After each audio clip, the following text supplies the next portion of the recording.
সবাই কেমন আছো? আমিও একটু ভালো আছি।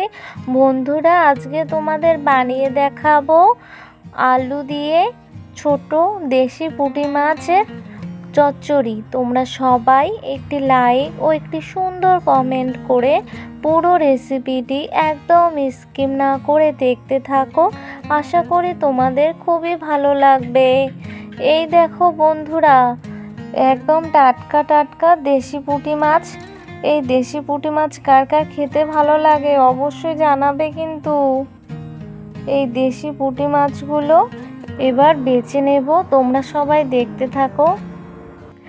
দেশি পুঁটি মাছগুলো কেটে একদম পরিষ্কার করে ধুয়ে নিয়ে এসেছি।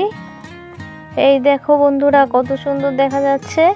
এবার এখানে দিয়ে দেব পরিমাণ মতো লবণ আর দিয়ে দেব সামান্য একটুখানি হলুদ গুঁড়ো। এরপর লবণ আর হলুদ গুঁড়ো দিয়ে পুঁটি মাছগুলো খুব ভালো করে মেখে মিশিয়ে নেব। তোমরা যারা যারা এখনো পর্যন্ত আমার চ্যানেলটিকে সাবস্ক্রাইব করোনি, চ্যানেলটিকে সাবস্ক্রাইব করে বেল আইকনটি অবশ্যই অল করে রাখবে।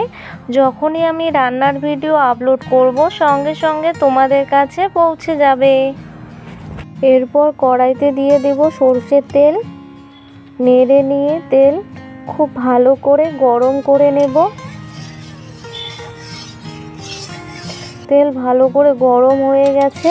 এরপর হলুদ লবণ দিয়ে মেখে রাখা পুঁটি মাছগুলো দিয়ে দিচ্ছি। আমি এই পুঁটি মাছগুলো দুভাগে ভেজে নেব।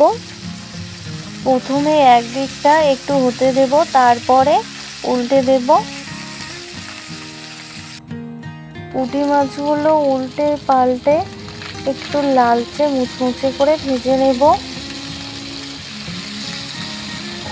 খুবই সাবধানে উল্টে দিতে হবে, তা না হলে পুঁটি মাছগুলো ভেঙে যেতে পারে। পুঁটি মাছ ভাজা খেতে কিন্তু খুবই ভালো লাগে বন্ধুরা। কার কার এই পুঁটি মাছ, দেশি পুঁটি মাছ ভাজা খেতে ভালো লাগে অবশ্যই জানাবে কিন্তু। তোমরা যারা যারা সব সময়ের জন্য আমার রান্নার ভিডিওগুলো ফুল ওয়াচ করো তাদেরকে জানাই অনেক ধন্যবাদ ও অসংখ্য ভালোবাসা।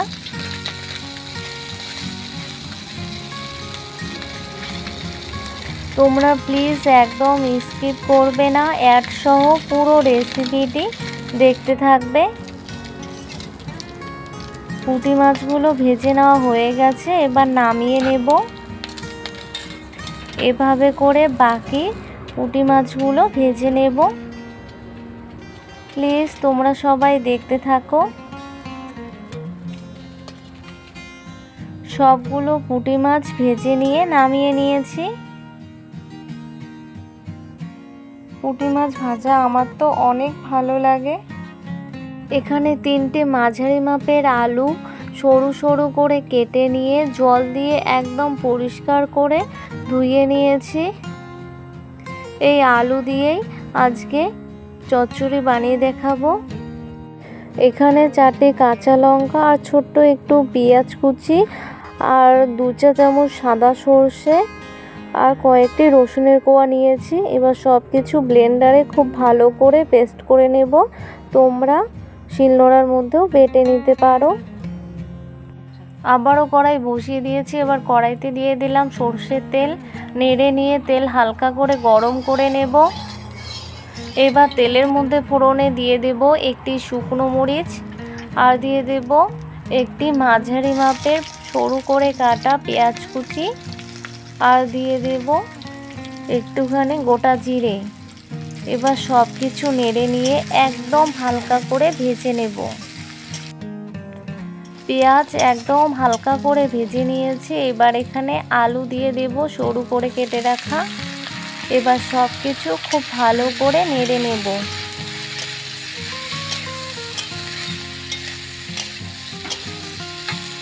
এবার এখানে দিয়ে দেব সামান্য একটুখানি লবণ, পরে কিন্তু আবার লবণ দিব, সেই অনুযায়ী এখানে একটুখানি লবণ আর একটুখানি হলুদ গুঁড়ো দিলাম। এবার সব কিছু খুব ভালো করে নেড়ে নিয়ে পেঁয়াজ সহ আলু লালচে করে ভেজে নেব। 5 মিনিট জাল করে ফিরে আসলাম। পেঁয়াজ সহ আলু একদম লালচে করে ভেজে নেওয়া হয়ে গেছে। আর আলুগুলো কিন্তু 70% মতো সেদ্ধ হয়ে গেছে। এবার এখানে দিয়ে দিলাম যে মশলাগুলো পেস্ট করে রেখেছিলাম সেই মশলা, আর মশলার বাটি দিয়ে একটুখানি জলও দিয়ে দিলাম। এবার সব কিছু খুব ভালো করে নেড়ে নিচ্ছি।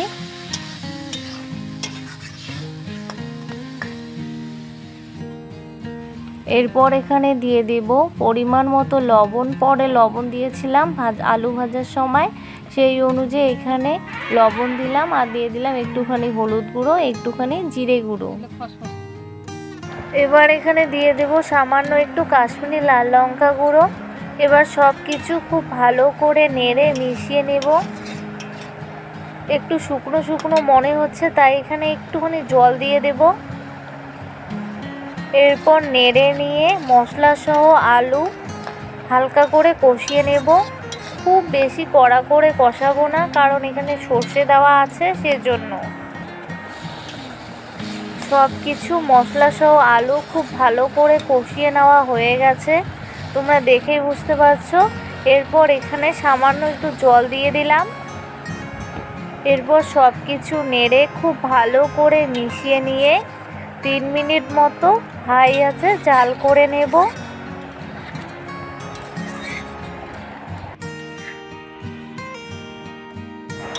3 মিনিট জাল করে ফিরে আসলাম। এবার এখানে ভেজে রাখা দেশি পুঁটি মাছগুলো দিয়ে দেব।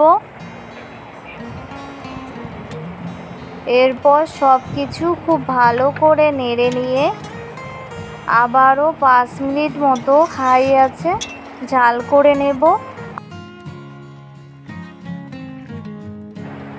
5 মিনিট হাই আছে জাল করে ফিরে আসলাম। জল অনেকটা শুকিয়ে এসেছে, আর আলুগুলো কিন্তু খুব ভালো করে সেদ্ধ হয়ে গেছে। এবার এখানে আমাদের বাড়ির শাল ধনে পাতা দিয়ে দিচ্ছি। এরপর খুব ভালো করে নেড়ে নিয়ে সমস্ত কিছু মিশিয়ে নিয়ে মিডিয়াম আছে 2 মিনিট জাল করে নেব। 2 মিনিট জাল করে ফিরে আসলাম, জাল অফ করে দিয়েছি। রান্না একদম কমপ্লিট। এবার নামিয়ে নেব। বন্ধুরা, তোমরা এভাবে বাড়িতে অবশ্যই একবার ট্রাই করো। গরম গরম ভাতের সাথে তো দারুণ লাগবেই, লুচি, রুটি, পরোটা এদের সাথেও দারুণ লাগবে। বন্ধুরা, আলু দিয়ে দেশি পুঁটি মাছের চচ্চড়ি রেসিপিটি দেখে যদি তোমাদের ভালো লেগে থাকে তাহলে অবশ্যই ভিডিওটিতে লাইক, কমেন্ট এবং শেয়ার করবে, এবং অবশ্যই চ্যানেলটিকে সাবস্ক্রাইব করে বেল আইকনটি অল করতে ভুলবে না। আজকে এই পর্যন্তই, দেখা হবে পরের ভিডিওতে। তোমরা সবসময় ভালো থেকো। বাই।